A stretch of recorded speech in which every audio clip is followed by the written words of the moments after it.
بھائیو، اسی 11ویں سال کائنات کے امام فخر الانبیاء امام الانبیاء محمد مصطفیٰ صلی اللہ علیہ وسلم کی شادی مبارک ہوتی ہے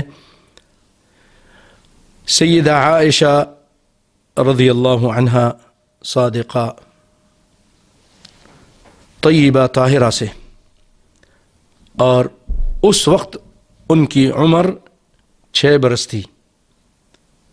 پھر ہجرت کے پہلے سال شوال کے مہینے میں مدینہ کے اندر ان کی رخصتی ہوئی، تو اس وقت ان کی عمر 9 برس تھی۔ اور بخاری کی روایت ہے، یہ تلقیح الفہوم میں بھی ہے۔ اس پر منکرین حدیث بہت لے دے کرتے ہیں، لیکن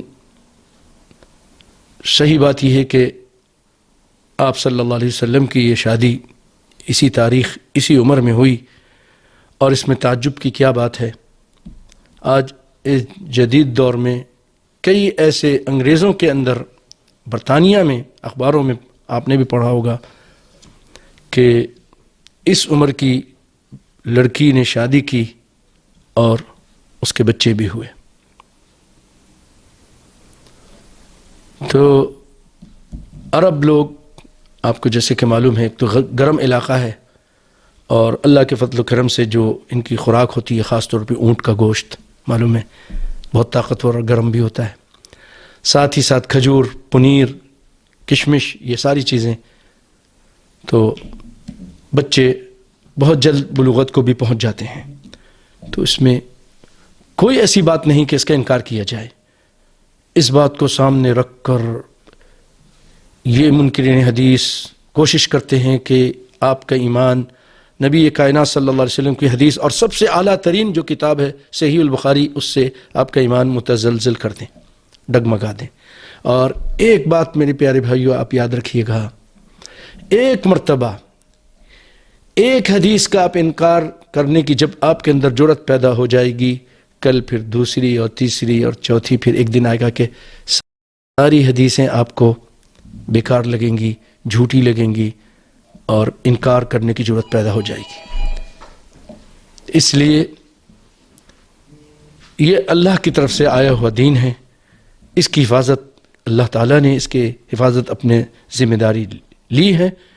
اور یہ بات یاد رکھیے گا، جو اللہ کی طرف سے کتاب آئی ہے وہ اس کی 2 قسمیں ہیں، ایک قرآن کی صورت میں ہے، ایک فرمان مصطفیٰ کی صورت میں ہے، یاد رکھیے گا۔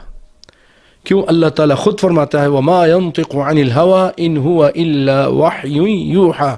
کائنات کے امام صلی اللہ علیہ وسلم دین کے معاملے میں کچھ نہیں ارشاد فرماتے، نہیں بولتے، مگر وہ اللہ کی طرف سے وحی ہوتی ہے۔ دین کے معاملے میں جو کچھ کہتے ہیں وہ اللہ کی طرف سے وحی ہے۔ اور تو اسی لیے ہم بھی کہتے ہیں وحیین، 2 وحی، ایک وحی جلی ہے، ایک وحی خفی ہے، ایک قرآن ہے، ایک حدیث ہے۔ اب یوں سمجھ لیجیے کہ قرآن پاک کی جو تفسیر ہے، جو شرح ہے، جو اس کو سمجھنے کی ڈکشنری ہے، وہ نبی صلی اللہ علیہ وسلم کی حدیث ہے۔ اگر آپ نبی صلی اللہ علیہ وسلم کی حدیث کو ہٹا دیں تو قرآن پاک کو آپ نہیں سمجھ سکیں گے۔ دنیا کی ساری ڈکشنریاں رکھ لیں، نہیں سمجھ سکیں گے، یاد رکھیے۔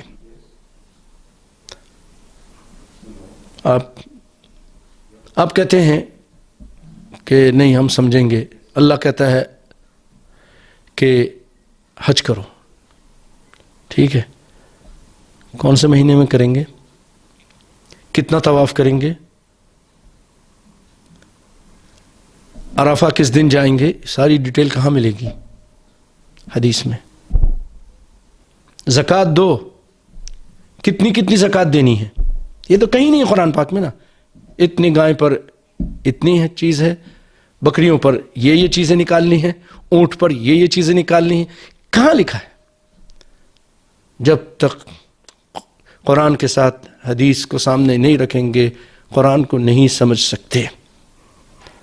صحابی بیٹھ گئے سمجھنے کے لیے، اللہ نے فرمایا حتی یتبین لکم الخیط الابیض من الخیط الاسود، کہ جب تک وہ سفید دھاگا کالے سے ظاہر نہ ہو جائے اس وقت تک تم کھاتے پیتے رہو۔ ایک صحابی نے سفید دھاگا لیا، ظاہری معنی لے کر کالا دھاگا لیا اور رات بھر اس کو دیکھتے رہے، عدی بن حاتم رضی اللہ تعالیٰ عنہ۔ پھر آپ صلی اللہ علیہ وسلم فرمایا اس سے مراد جو تم سمجھ رہے ہو وہ نہیں ہے، اس سے مراد تو یہ ہے صبح صادق اور کاذب ہے۔ تو میرے پیارے بھائیوں، یہ لوگ اس طرح کی چیزیں رکھ کر سامنے لوگوں کو دین سے دور کرتے ہیں، ان کے شر سے بچیے۔ خود قرآن اس کو کس نے ہمیں آ کے بتایا کہ قرآن ہے؟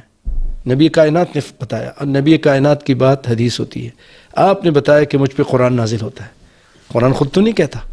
اللہ تعالی ہمیں دین کی صحیح سمجھ عطا فرمائے اور دین پر ہمیں استقامت دے۔